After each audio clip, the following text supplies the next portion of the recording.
Imagine you are sitting on your couch on a Friday night. You open Netflix, ready to relax. But instead of watching a movie, you spend the next 45 minutes scrolling. You look at hundreds of titles and watch countless trailers. Eventually, you get so exhausted that you just turn the TV off. You feel drained, frustrated, and strangely empty. This isn't just a minor annoyance. This is the choice paradox. We have been taught that more options mean more happiness, but in reality, it is often a mental prison.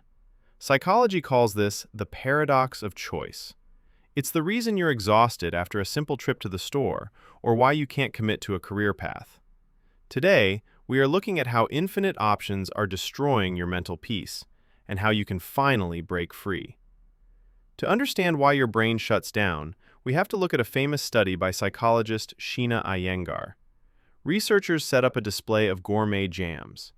In one test, they showed 6 varieties. In another, they showed 24.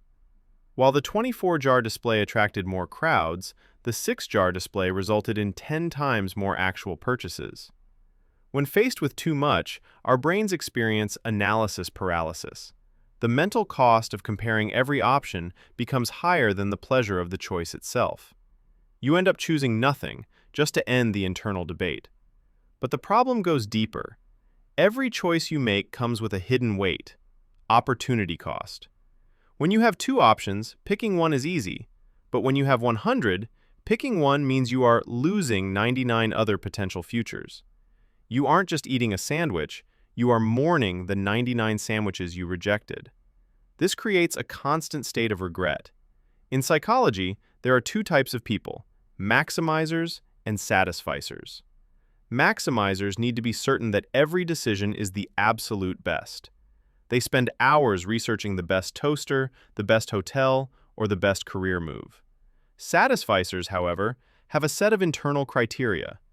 The moment they find an option that meets those standards, they stop looking and commit.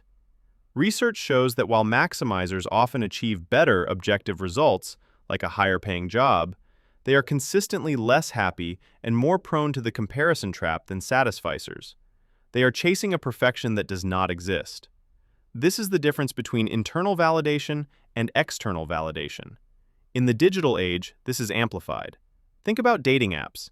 Instead of finding a partner, we find ourselves in a state of what if? We have escalated our expectations to the point where good enough feels like a failure. But true freedom is the ability to commit to one thing and be at peace with it. To regain your energy, you must move from a maximizer to a satisficer. Here is the choice effect roadmap. First, use the rule of 3. When faced with a decision, force yourself to narrow it down to 3 options in the first 60 seconds. Delete the rest. By limiting the field, you lower the opportunity cost. Second, make non-reversible decisions.